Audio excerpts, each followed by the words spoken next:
For decades, the semiconductor industry advanced through a simple strategy: make transistors smaller, fit more of them onto a chip, and gain more performance.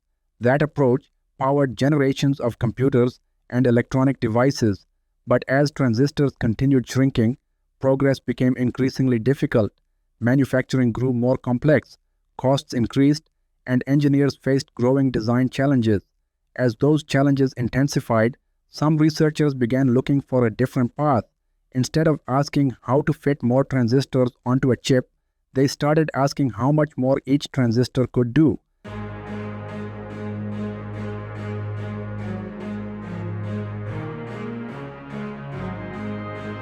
That search has led researchers at POSTECH, the Pohang University of Science and Technology in South Korea, to develop a semiconductor device that could change how certain circuits are built.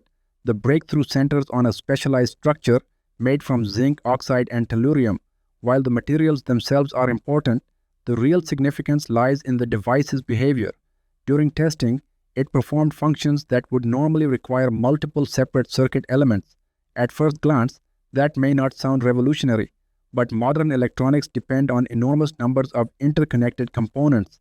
Every additional component adds complexity to circuit design and manufacturing.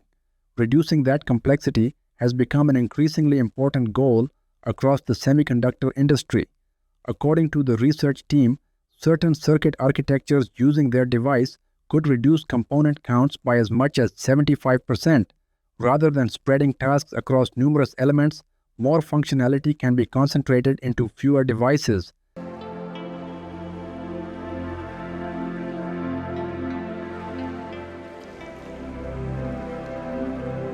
A useful comparison is a machine built from dozens of moving parts. If engineers redesign it so fewer parts perform the same work, the system becomes simpler and easier to build. The same principle applies to electronic circuits. This idea differs from the traditional direction of semiconductor development. For years, progress was measured largely by transistor count. The POSTECH approach focuses on capability rather than quantity. It explores whether smarter device architectures can reduce the need for additional components altogether. The practical significance remains firmly within semiconductor engineering. Signal processing circuits and specialized electronic systems could potentially be designed with fewer elements while maintaining required functions.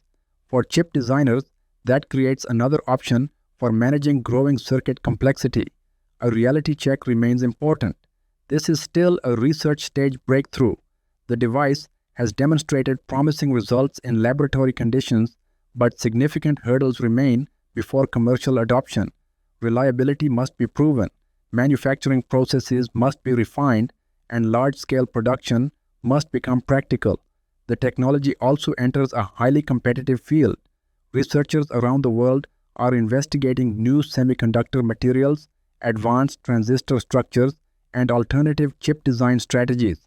Each approach is attempting to solve the same challenge from a different direction. Even so, the importance of this work extends beyond a single experimental device. It reflects a broader shift in thinking across the semiconductor industry.